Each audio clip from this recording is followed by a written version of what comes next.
arranhando o abismo.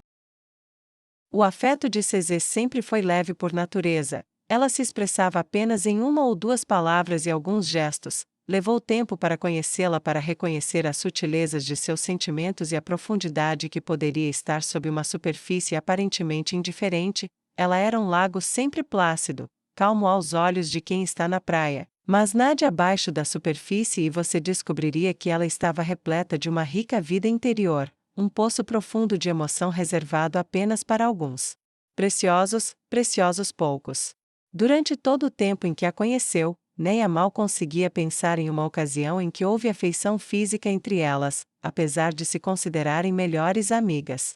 Isso fez o abraço de Cesê ainda mais impactante. A empregada demônio não quebrou o abraço completamente, embora ela apertasse com força suficiente para que, se Neia fosse uma pessoa mais fraca, alguns ossos pudessem ter quebrado um pouco. Ela, no entanto, se afastou enquanto mantinha as mãos nos ombros de Neia. Não. Ela ordenou. O rosto de Neia estava mudo e entorpecido, seu queixo estava aberto, espuma ainda pingava dele e seus olhos normalmente estreitos e perigosos estavam arregalados de horror pelo que ela tinha feito e o que quase tinha acontecido com ela. Seu rosto começou a rachar, tremer e lágrimas brotaram em seus olhos. Me desculpe, eu só queria que isso acabasse, eu só queria parar de sofrer, eu não queria mais machucar ninguém, eu sou venenosa, eu não queria ninguém. Sua voz estava tremendo quando ela a soltou e seus olhos ficaram nublados. Cesê a impediu de falar colocando um dedo sobre seus lábios. Amigo, não é veneno. Cesê disse em seu tom monótono, sutil e tranquilo. Neia olhou ao redor quando a realidade do que tinha acabado de acontecer a atingiu. Ela queria dizer outra coisa, mas a pergunta de repente lhe ocorreu. Espere, por que vocês duas estão aqui? Ela perguntou enquanto a confusão temporariamente substituía todas as outras emoções. Por que você ainda está sentada no chão? Lupus Regina disse enquanto sua mão caía para o lado. Você não morreu, sabia, embora tenha sido por pouco, graças às minhas incríveis habilidades como clériga, você está saudável como sempre, Su. Ela disse com um sorriso largo enquanto colocava a mão no peito, alardeando suas habilidades. Sim. Neia disse, e quando Cesê se levantou, ela estendeu a mão para Neia, que a agarrou e aceitou o puxão que a fez ficar de pé. Agora, sobre como vocês duas vieram parar aqui? Ela perguntou enquanto ia até uma cadeira próxima. Seu corpo ainda tremia e balançava como uma folha na brisa de verão. O Sr. Ains disse que isso poderia acontecer, então ele me fez segui-la, Su. Lupus Regina disse orgulhosamente. Ele nunca está errado, disse Cesê sucintamente. O rosto de Neia ficou pálido com as palavras delas. Ele sabia? Não, por favor, me diga que foi de outra forma. Eu não consigo suportar a vergonha. Sua voz era suave, quebrada. Ela colocou os cotovelos na mesa ao lado dela, então abaixou o rosto em seus braços eretos. Meu Deus, esperava que eu falhasse com ele. Quão baixo eu posso cair, que eu seja esperada para ser fraca? Eu não quero saber disso, eu não quero saber disso. Ela disse em um gemido quase infantil. Lord Ains quer ver você. Lupus Regina disse categoricamente, e um momento depois o portal se abriu ali perto. Ele disse que abriria que assim que você pudesse se mover, você poderia se mover, então, não o deixe esperando. Ela disse, sua voz um pouco mais suave, mas não menos instrutiva do que era habitualmente.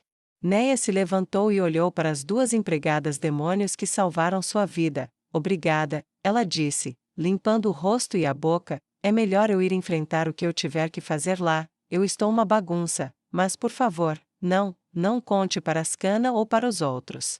Cesê assentiu. Lupus Regina deu de ombros e Neia passou pelo portal.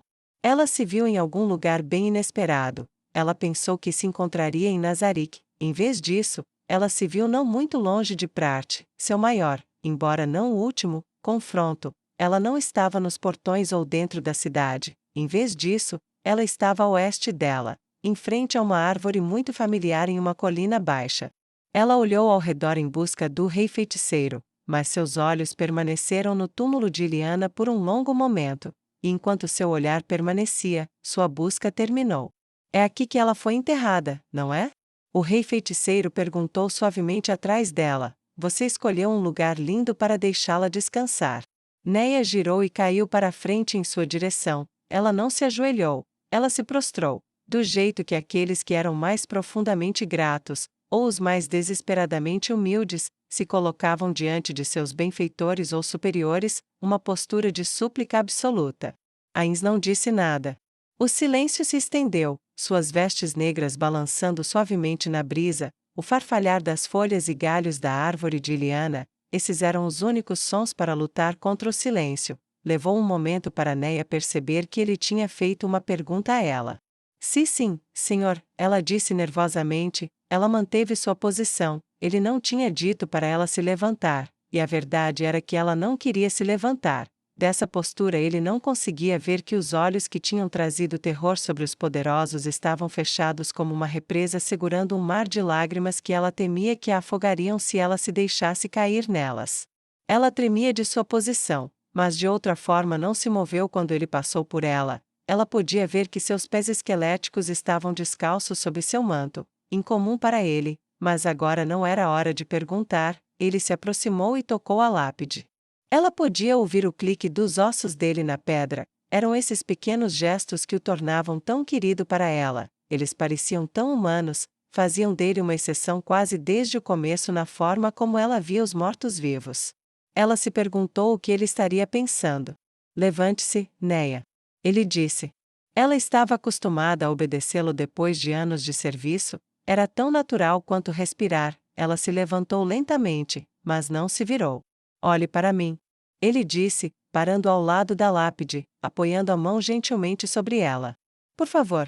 Neia disse, com a cabeça baixa como se estivesse olhando para o chão, mas ela não queria abrir os olhos. Ela ficou de costas para ele, lutando contra seu instinto de seguir seu comando. Você me daria as costas, Neia? Ele perguntou suavemente. Ela balançou a cabeça para frente e para trás em uma negação vigorosa. Então por que você ainda está de costas para mim? Ele perguntou. Não suporto olhar e não suporto ser vista. Ela disse, com rachaduras aparecendo em sua inflexão. Por quê? Ele perguntou de volta. Por causa do que eu fiz, tentei fazer, quase consegui, ela disse com os punhos cerrados e tremendo ao lado do corpo. Ela ouviu se mover lentamente, o raspar de seus ossos como uma faca enquanto sua mão se movia sobre a superfície da lápide e então se erguia da pedra. É por isso que você deve. Ele disse. Ela se virou lentamente para ficar de frente para ele, mas manteve os olhos fechados. Abra-os, prometo que vai ficar tudo bem. Ains disse. Ela forçou os olhos a abrirem, bem devagar, e o viu parado ali de braços abertos. Vem aqui. Ele disse, e a represa estourou. Ela correu para a frente com a mesma urgência que usara antes quando tentava matar Remédios Custódio, mas isso era mais como nadar desesperadamente em direção a um pedaço de madeira para evitar ser carregada para baixo das águas que estavam fadadas a consumi-la. Ela caiu em seu abraço. Sinto muito, sinto muito, sinto muito, ela disse repetidamente, mais vezes do que ela pensou que poderia. O que ela tinha balbuciado através da espuma e da futilidade no que deveria ser seus momentos finais, ela agora podia dizer claramente, pelo menos por um momento, antes que eles fossem sufocados com soluços, ranho e soluços. Ain se elevou sobre ela, mas quando ele falou dessa vez, ele colocou espaço suficiente entre eles para se abaixar no nível dela. Para muitos outros, ver o rosto esquelético em branco e os orbes vermelhos em chamas teria sido um momento de terror. Mas para Neia, era como olhar para o rosto de um pai. Por que você se desculpa? Ele perguntou a ela. Por onde eu começo? Ela choramingou suavemente, olhando para baixo enquanto acariciava seu manto magnífico. Seus olhos dispararam para cima. Eu tentei tanto. Eu pensei que se eu pudesse apenas segurar, ser o que eu deveria ser, eu poderia ser um recipiente de força, sem fundo, que eu poderia trazer tudo para o jeito que deveria ser. Sua voz começou a subir, sua carícia terminou e ela olhou loucamente para suas mãos. Em vez disso, quase matei minha própria esposa. Não uma vez, mas duas. Já era ruim o suficiente que ela já tivesse morrido uma vez por causa de sua proximidade comigo. Mas eu puxei uma espada para ela. Peguei uma lâmina e apontei para ela. Ela. Apenas uma pequena diferença e eu poderia tê-la cortado ao meio. E da próxima vez? E então? Não verei quem ela é até que ela seja um cadáver. Eu sou um perigo para todos ao meu redor, como ela. Ela lamentou e bateu a cabeça no peito imóvel do rei feiticeiro. Não havia necessidade de dizer quem era ela. Ain sabia como ela se sentia sobre os falecidos remédios e a terrível percepção sobre o quão semelhantes elas poderiam ser uma à outra. Quase atirei em um garotinho na rua quando ele correu para cima de mim. Envenenei tudo. Tinamok nunca mais falará. Iliana morreu porque prometi liberdade a ela. Tixin, a primeira pessoa que pensei ter realmente salvado das profundezas do esquecimento pessoal, acabou presa de um inquisidor. Gascon morreu porque fui estúpida demais para pensar em designar guardas para ele. Calca confiou em mim, e agora ela estremece toda vez que vê seu próprio rosto no espelho. E isso sem todas as pessoas que morreram, tantas outras, os outros elfos de Vemark, os mineradores de sangue, os vinhas, tantos dos meus soldados leais. Suas mãozinhas se fecharam em punhos e ela começou a bater nele, frustrada. Seus olhos se fecharam com força contra o mundo e ela pressionou a cabeça com tanta força contra o peito dele que doeu. Eu rasguei meu próprio corpo. Eu tentei arrancar a voz dela, da minha cabeça, eu rasguei minhas unhas, rasguei meu crânio, cortei minha orelha tentando esfaquear uma visão de alguém morto e desaparecido. Eu fiz tudo isso, com minha esposa dormindo no quarto ao lado. Eu quase acabei com tudo naquela noite. Eu roubei uma de suas lâminas, e ela poderia ter encontrado meu cadáver pela manhã se ela não tivesse acordado. Então eu menti para ela, dormi ao lado dela, e gritei com ela de raiva na manhã seguinte quando ela apenas fez o que deveria fazer, se preocupar com meus ferimentos, e eu menti para ela de novo. Sua voz era tão rápida que Ainz mal conseguia acompanhá-la. Ele não disse nada, ele apenas a deixou falar. Eu tentei ser o recipiente de força que você precisava, eu tentei tanto. Droga! Tentei muito. Mas eu estou vazia. Não sobrou nada em mim além de veneno e isso está me matando. E se não me matar, vai matar outra pessoa. Quanto tempo até outro assassino me mirar e pegar minha esposa? Ou mirar nela só por despeito? Eu bebo para esquecer, como se o vinho fosse preencher o vazio. E quando isso não funciona, eu recorro ao sexo, é um frenesi com ela, mas não para o meu prazer ou mesmo para o dela, mas apenas para deixar esse vazio ir embora por um tempo. Ela parou de bater contra o peito dele e agarrou seu manto e olhou para ele como se fosse uma tábua de salvação e ele a estivesse puxando para cima com ela. Então talvez o pior de tudo é que eu agravei tudo isso e poderia ter falhado com você. Eu estava diante do sínodo, alguém me provocou, e eu invoquei seu poder sem querer, na minha estúpida raiva vazia. Deus, eu poderia ter esmagado todos eles em geleia, todos eles, até aqueles que apoiam você. Lacuse estava lá. E se eu a tivesse matado também? Eu não sei mais como viver comigo mesma, os pesadelos quando estou dormindo, dormência, vazio e dor miserável quando estou acordada, e cercada por pessoas que eu destruirei, porque eu sou veneno, é tudo o que resta, um resíduo de algo tóxico em um recipiente vazio, rachado e quebrado. Você seria mais sensato em me jogar fora. De que serve uma casca vazia e quebrada, Ela finalmente parou, seus olhos se abriram para olhar para o manto preto brilhante de seu Deus divino. Tudo o que havia era o som de um herói de guerra, uma lenda viva, um cavaleiro de dragão que podia invocar a aura de seu senhor, a paladina negra, Neia Baraja, chorando como se fosse uma criança novamente. Ela começou de novo depois de um tempo, eu não quero morrer. Ela sussurrou suavemente, eu sei disso agora, esse foi meu último pensamento antes de ser salva. Eu simplesmente não vejo outra maneira, estou perdida, tão perdida, como se tivesse caído de um penhasco e não soubesse quando chegarei ao fundo. Ela olhou para ele com olhos mais parecidos com os de um gatinho ou cachorrinho assustado do que com os da mulher que espalhava terror em exércitos. Majestade, diga-me. Ela disse, como você sabia? Como você sabia o que eu estava planejando? Eu estive tão fraca por tanto tempo. O que quer que ela fosse dizer além disso foi cortado pelos ossos dos dedos em seus lábios.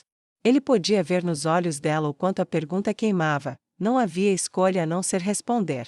No mundo de onde eu venho, o lugar que meus servos passaram a chamar de primeiro mundo, muitas coisas terríveis aconteceram, eu te contei sobre isso, não contei? Ele perguntou. Ela assentiu com sinceridade. As necessidades dos feridos, tanto na mente quanto no corpo, eram abundantes, e nossas melhores mentes voltaram seus recursos para estudar a mente humana. No curso disso, descobertas foram feitas sobre o comportamento humano, e uma dessas descobertas foi que quando alguém estava com dor suficiente, a decisão de morrer trazia felicidade. Então, sabendo disso, eu disse aos outros para cuidar de você. Se você parecesse estar repentinamente feliz depois de tudo, eu deveria ser notificado. Quando a notícia foi passada para mim sobre sua mudança repentina de humor, foi trivialmente fácil perceber sua intenção. Portanto, eu enviei Cesei e Lupusegina para segui-la. Ele disse calmamente. Os olhos de Neia ainda estavam marejados, seus lábios tremiam, ela queria falar, mas o dedo dele ainda estava sobre seus lábios. Isso, no entanto, é uma questão menor, o que é importante é isso. Neia, nunca em todo o tempo que te conheço, eu a considerei fraca, nem acho que você seja fraca agora, você apenas tentou ser forte por muito tempo. Ele disse, e ela lhe deu um sorriso frágil e apertou a mão cujo dedo cobria seus lábios. Eu deveria ter lhe dado um adiamento durante a guerra, ou enviado alguém para ajudá-la ao longo do caminho. Em vez disso, coloquei muito mais em seus ombros, e este é o resultado. Tenho uma grande dívida com você. Ele disse e abaixou a cabeça. Senhor, não, por favor, não curve sua cabeça para seu servo. Ela disse com uma voz frágil que o lembrou de sua nervosa e pequena criança elfa negra. Ele suspirou. Muito bem, mas saiba que pagarei essa dívida não importa o que aconteça. Ele respondeu. Seu rosto ficou brevemente pensativo e ela perguntou, Senhor, se eu não sou fraca, então sou louca? Ela perguntou enquanto a mão dele se movia para trás. Ains contemplou isso por um momento. E qual seria a melhor resposta? E ele rapidamente encontrou uma resposta. Falei com minha serva, Vanisa. Depois que você saiu, ela me contou o que você perguntou a ela. Ains começou. Neia pareceu surpresa, mas ele continuou. Havia mais na resposta dela, mas antes que ela pudesse dar, você pediu para me ver, eu gostaria de deixá-la responder agora, se você ouvir. Ele disse, Neia apenas assentiu levemente em resposta. Um momento depois, ela ouviu a voz vibrante e cristalina de um criado familiar. Você me chamou, senhor? Ela perguntou. Vá em frente, Neia, pergunte a ela novamente. Ele disse. Como você conseguiu se manter firme? Neia perguntou a ela. Eu não me mantive.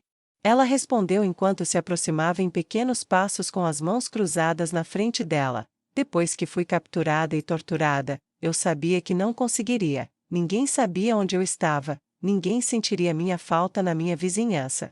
Eu tinha perdido minha loja e tudo em que trabalhei por um longo tempo antes disso, eu era apenas um nada fadado a morrer na sarjeta, só que eu estava sendo torturada até a morte em vez disso. Ela sorriu um pouco encantadoramente, o mestre se importaria, mas eu estava tão envergonhada de perder sua recompensa e falhar em minha ambição, que não procurei ajuda quando precisei. Se eu tivesse, duvido que teria sido levada por muito tempo, mas eu não procurei, então a Astraca me pegou, e então eu não pensei que poderia continuar suportando a dor. Então eu o derrotei da única maneira que eu podia, eu me matei. Quando Sua Majestade me reviveu eu tinha bloqueado tudo, semanas de memórias que eu não queria ver novamente, e quando voltou, eu senti tudo de novo como se fosse fresco, e minha mente nunca mais será a mesma.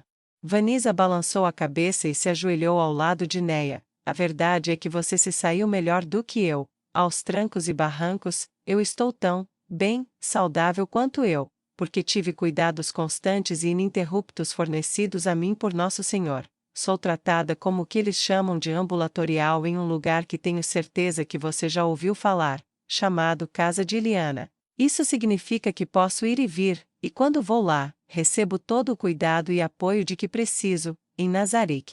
Demi é tão paciente comigo, tão gentil e gentil quando estou congelada no lugar revivendo algo, e o Senhor que todos nós compartilhamos me dá todo o espaço de que preciso para funcionar. Nunca mais serei a mesma garota que era antes dos homens-fera chegarem e matarem o homem que eu amava, ou mesmo a garota que eu era quando o rei Astraca me levou e fez as coisas que ele fez. Mas estou aprendendo a viver de novo.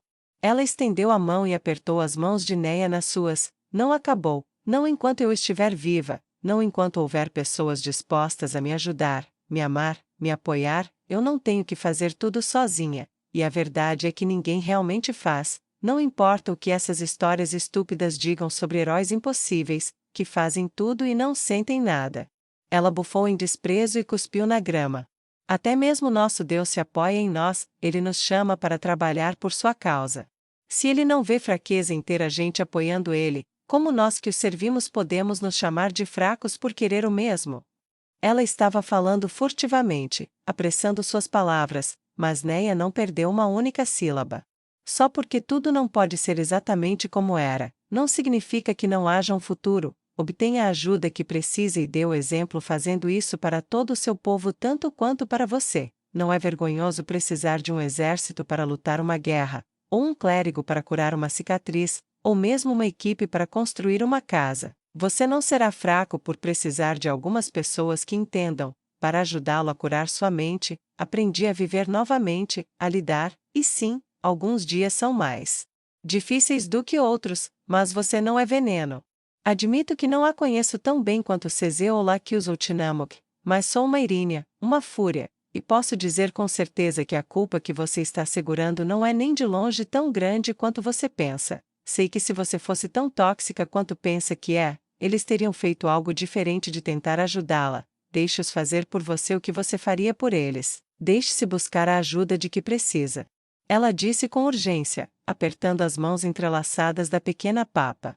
Mas, o sínodo, preciso terminar, ou será tudo em vão? Sua Majestade deve ser reconhecido como o Deus que ele é. Ela disse com fervor desesperado. Neia.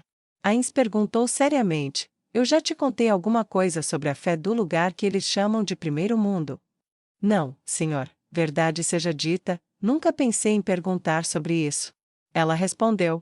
No primeiro mundo, havia muitos deuses diferentes seguidos por muitas pessoas diferentes em todas as suas terras. As pessoas rezavam por boas colheitas, e quando as colheitas falhavam, eles se culpavam, ou colocavam a culpa em bodes expiatórios que não tinham feito nada. As pessoas rezavam pelo fim das doenças e viam seus filhos murcharem e morrerem. As pessoas clamavam por seus deuses pela vitória na guerra, apenas para ver suas terras invadidas. As pessoas clamavam por salvação, e o grande mar salgado rugia em um dos dias mais sagrados e matava um grande número. As pessoas imploravam para que os raios não atingissem suas casas de culto, apenas para que elas fossem queimadas quando os raios caíssem de qualquer maneira. As pessoas atribuíam muitas coisas a esses deuses, até mesmo coisas absurdas como ajudar a encontrar chaves perdidas, a ligar uma máquina que limpava roupas. Sempre que desejavam algo bom e isso acontecia, muitas pessoas alegavam que era obra do divino. Sempre que algo ruim acontecia, eles diziam que sua divindade favorita era misteriosa, ou que sua resposta ao pedido de ajuda era um não porque tinha algum outro plano, mas em tudo isso, parecia o mesmo que se nenhuma de suas divindades fosse real, e as coisas acontecessem ou não simplesmente por meio da intervenção humana ou do acaso e da natureza em ação. Ele balançou a cabeça. Esses eram deuses que não faziam nada. Se fossem reais, eles rotineiramente abandonavam aqueles que mais os amavam para sofrer e morrer, ou abandonavam os fracos e os inocentes para sofrer males que eles às vezes eram pequenos demais para sequer entender. Da mesma forma que os 6 deuses responderam quando seus altares foram transformados em mesas de jantar nas quais seus adoradores e seus filhos eram consumidos. Ele cobriu o par de mãos em concha com seus próprios grandes ossos esqueléticos dos dedos. Você gostaria que eu fosse um deus assim? Para não fazer nada enquanto meus seguidores destroem sua própria carne em dor? Se eu sou esse tipo de deus, então eu não mereço o título. Eu o abandonaria antes de abandonar aqueles que servem à minha vontade. Se este mundo for transformado no paraíso em vida que as pessoas anseiam alcançar após a morte, então eu sou Deus o suficiente. E onde minha vontade reside em cada coração e mente, lá minha divindade também é encontrada. Este sínodo não me tornará um Deus mais do que me negará a posição. Eles são um bando de pessoas tomando uma decisão burocrática que não muda nada sobre quem ou o que eu realmente sou. Se eu for chamado de Deus, então eles falarão apenas por si mesmos, como outros negarão. Se eu não for chamado de Deus aos olhos deles, então eles falarão novamente apenas por si mesmos enquanto aqueles que me seguem continuarão a proclamá-lo. O que são inúmeras vozes levantadas em devoção vazia, comparadas à verdadeira lealdade que me é mostrada por você e aqueles como você. Ains perguntou, enxugando uma lágrima que ainda não tinha chegado até o rosto dela. Deixe Scanna ou Lacuse ou eu falar, não carregue esse fardo sozinha, faça como Vanessa disse, deixe-me fazer algo por você, permitindo que você se ajude, por favor. Ains disse, e a palavra final a atingiu como um raio vindo de um céu claro, ele nunca o tinha ouvido usar essa palavra. Ela deu um aceno tão pequeno que era quase imperceptível. Você vai procurar ajuda? Hoje mesmo, por sua própria vontade? Ele perguntou. Eu vou, só não quero me machucar mais, ou machucar mais ninguém no caminho, eu vou fazer isso, e prometo que farei o meu melhor para melhorar. Ela disse suavemente, brevemente. Ains pensou em todas as histórias de sua infância, as reviravoltas emocionais repentinas, o entusiasmo em mudanças repentinas de coração, o salto ardente em determinação ardente, era atraente de assistir, mas não era realidade. Neia não se virou de repente. Ela não deu um sorriso gigante ou teve um brilho aparecendo em seu olhar opaco e maltratado. Sua voz permaneceu baixa, mas havia verdade no que ela disse. Bom, esse é o primeiro passo, talvez seja o mais difícil, principalmente para aqueles acostumados a demonstrações de força, que como você, acham que devem ser fortes para sempre ou fracos para sempre, e não reconhecem a impossibilidade do primeiro. Estou orgulhoso de você, Neia, muito, muito orgulhoso. Ains disse e deu um tapinha e acariciou seu cabelo. Ains ficou muito grato por sua repressão emocional, porque, assim como ela estava agora, ele se lembrou mais uma vez de que havia colocado o mundo nos ombros de uma garota que era pouco mais que uma criança saída da adolescência. Obrigada, senhor. Ela disse suavemente, sua voz ainda doentia e embargada. Lembre-se disso, quando você pensa em tirar a própria vida, embora ninguém possa ser dono de outro, todos nós deixamos pedaços de nós mesmos naqueles que se importam conosco, e quando uma pessoa tira a própria vida, ela arranca esses pedaços daqueles corações pulsantes, e deixa apenas luto e tristeza em seu lugar. É isso que significa tirar a própria vida, tirá-la daqueles que a valorizam. Ela deu outro aceno quase imperceptível. Tudo bem, Vanessa, chame um portal e escolte Neia até sua unidade de tratamento. Eu informarei Lacuse, CZ, Scanna, que Neia não estará com eles hoje. Ains comandou. Ah, sim, Majestade. Ela disse enquanto sua voz saltitante retornava com força. Ela se levantou e deu alguns passos para longe. Ah, e mais uma coisa. Ele disse enquanto levantava o queixo dela para olhar nos olhos vermelhos dele. Sim, Majestade? Ela perguntou incerta. Me chame de Ains com mais frequência de agora em diante. Ele disse, e embora seu rosto esquelético não demonstrasse nenhuma emoção, ela podia sentir um sorriso nele. Como quiser, Ains. Ela disse, e o abraçou mais uma vez quando o portal se abriu. Vanessa estendeu a mão ao lado dele. Neia se levantou, caminhou até ele, pegou sua mão, e elas passaram pelo portal juntas, deixando Ains ou Algon sozinho, exceto pelo corpo no túmulo.